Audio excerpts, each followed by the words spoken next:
brambles bright, blackberry eyes shining like night, roots as deep as women's ways, here in the ground from the good old days, when it was free to roam about, without permission of Lordy Stout.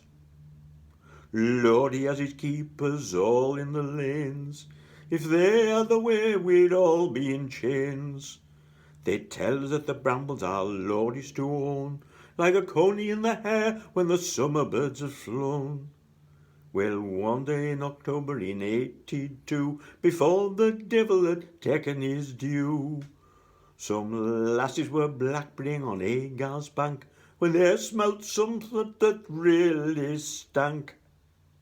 Out jumped Harlan, Hardcastle was he, not only by name but a keeper, you see. He said, those brambles that you've thieved, I'll take the baskets. The lasses were aggrieved. For twopence they'd sell to the market man, for sixpence of the moneyed folk he'd sell them on.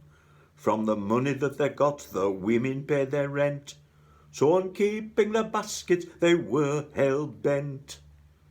Brambles bright, blackberry eyes shining like night, roots as deep as women's ways, here in the ground from the good old days, when it was free to roam about, without permission of Lordy Stout.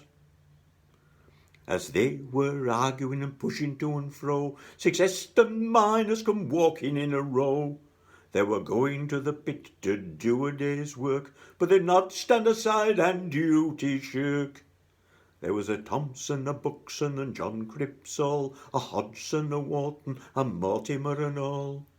These miners with one voice said, "This won't do. These lasses need their pickings, their rents are due." But Harlan was hard in his Hardcastle way. He wouldn't listen to what they had to say.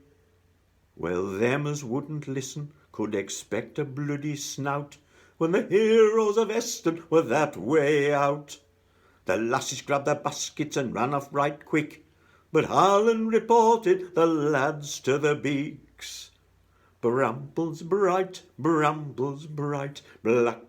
eyes shining like night, roots as deep as women's ways, here in the ground from the good old days, when it was free to roam about, without permission of Lordy Stout.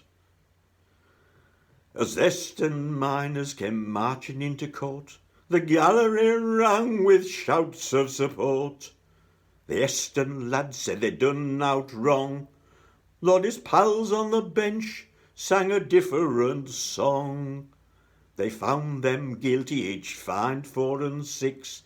That's 10 stone of brambles you'd need to pick. So here's to Eston miners who stood up for the right, not knights in shining armour, but forever crowned with light.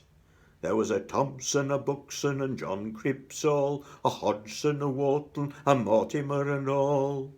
They protected some lasses who never did no harm, save to want to keep their bairns safe in house and home. Brambles bright, blackberry eyes shining like night, roots as deep as women's ways, here in the ground from the good old days, when it was free to roam about, without permission of Lordy Stout.